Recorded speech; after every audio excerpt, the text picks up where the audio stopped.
Qui Christian per mattoscacco.com, benvenuti a tutti voi lettori. Questo è il video integrativo del relativo articolo. Allora, parliamo quindi dei sistemi di autoallenamento negli scacchi. Funzionano? Non funzionano? Ok, per giudicare, per dare un nostro giudizio, prenderemo in considerazione alcune testimonianze di chi ha provato a migliorare il proprio livello attraverso questi metodi, diciamo, fai da te. Ok. Prima di arrivare al punto della questione, facciamo prima un breve riassunto di quello che bisogna fare e non bisogna fare. Allora, per prima cosa, comprare libri. Su libri non serve a nulla. Ci sono parecchi principianti, io in primo luogo, che a volte si lasciano un po' prendere dalla foga e pensano che comprando libri si può diventare gran maestri. Compriamo 5 libri sulle aperture, le mie preferite, poi 10 sul mediogioco e uno sul finale perché li odio. Ok? Ok, piuttosto è meglio avere un libro sulle aperture, una te ne serve, due massimo se non ti vuoi stancare. Un sacco per il meglio gioco, per poter imparare la tattica, per poter imparare come muoverti, per non bloccarti poi nei videogiochi durante le partite. E un sacco per quanto riguarda i finali. Soprattutto i finali elementari bisogna conoscerli veramente a meno a dito ed eventualmente anche quelli un po' più complessi, che non fa mai male.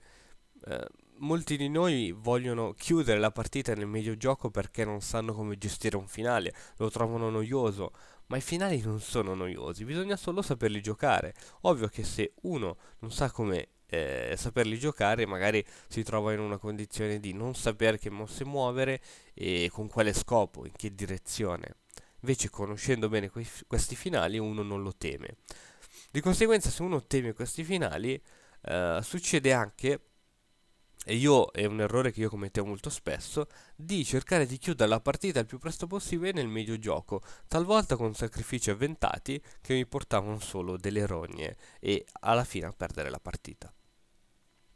Come dicevo, non serve conoscere tutte le aperture, non serve a nulla a meno che non vuoi fare un tuo sfoggio di cultura personale, però non serve conoscere tutte le varianti di tutte le aperture, basta solo sapere per esempio che la Karoken è 4C6 e se non la giochi non ti serve conoscere tutte le altre linee. Basta che tu conosci bene però l'apertura che tu intendi giocare col bianco ed eventualmente una tua risposta col nero contro E4 e D4 che sono ormai le aperture principali, anche se ovviamente si stanno fermando col tempo sempre più nuove aperture e quindi nuove teorie. Terzo punto, serve conoscere bene i finali. Piuttosto è meglio non conoscere paradossalmente alcun tipo di apertura, ma saper giocare bene i finali. Ho letto su di un libro, che ora purtroppo non mi ricordo quale, che la differenza tra una categoria nazionale e un candidato maestro forte è tutta sulla conoscenza dei finali. Perché per quanto riguarda le aperture e il mediogioco, categorie nazionali e candidati maestri sono sullo stesso piano, ma per quanto riguarda la conoscenza dei finali, i candidati maestri sono letteralmente superiori. Ok, Rapid Chess Improvement. Che cos'è? È un libro scritto da Michael o Michael Della Maza. Pratica chi è questo signore?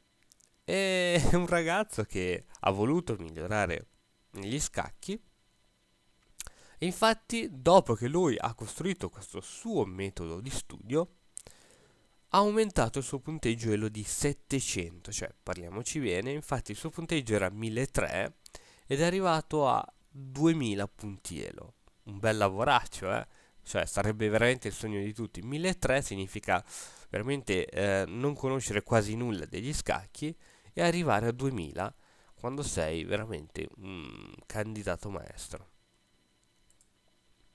Questo suo metodo però funziona solo per coloro che hanno meno di 1800 punti. Arrivarci a 1800 punti. Ok, a chi ha meno di 1800 punti questo metodo va benissimo. Va benissimo perché lui dice che per tutte queste categorie, appunto, che cosa succede?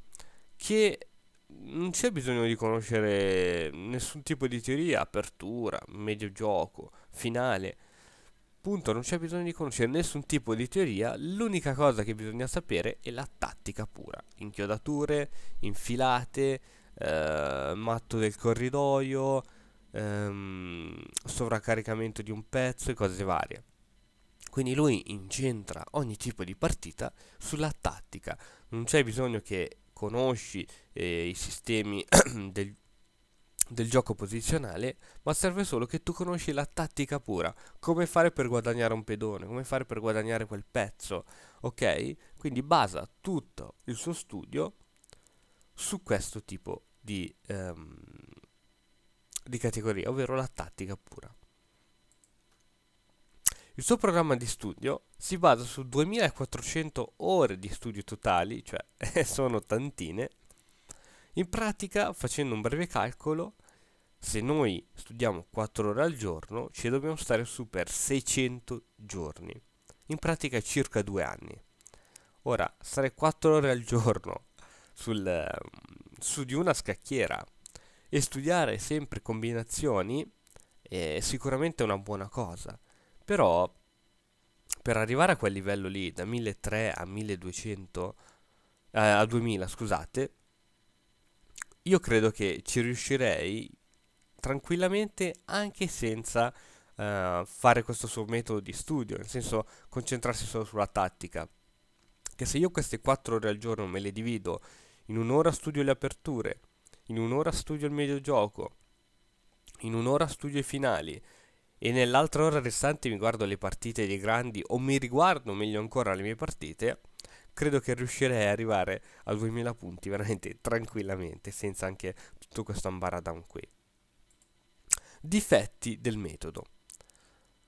È un metodo che va bene solo per le partite tattiche. Se entri in una partita chiusa, posizionale, non sai più cosa giocare, sei fregato e sei in balia di te stesso. Niente finali, non si studiano finali per nessun tipo, quindi anche qui significa che devi chiudere la partita il prima possibile e nessun tipo di autolavoro sulle proprie partite. Nel libro c'è solo qualche piccola pagina dedicato a questo tipo di lavoro.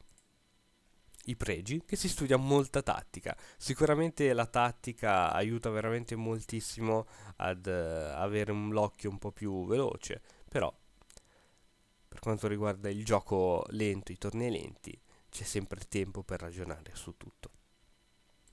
Ti è piaciuto il video? Puoi seguirci su Facebook a questa pagina. Puoi rimanere in contatto con noi per email. Basta mandare un'email a info.mattoscacco@libero.it dove dici che vuoi rimanere in contatto con noi sui nuovi articoli, sui nuovi video, sui nuovi concorsi di Mattoscacco, su YouTube a questo link, youtube/TheMattoscacco e ovviamente sul sito www.mattoscacco.com. Io come sempre ti ringrazio dell'attenzione e ci vediamo al prossimo video. Ciao!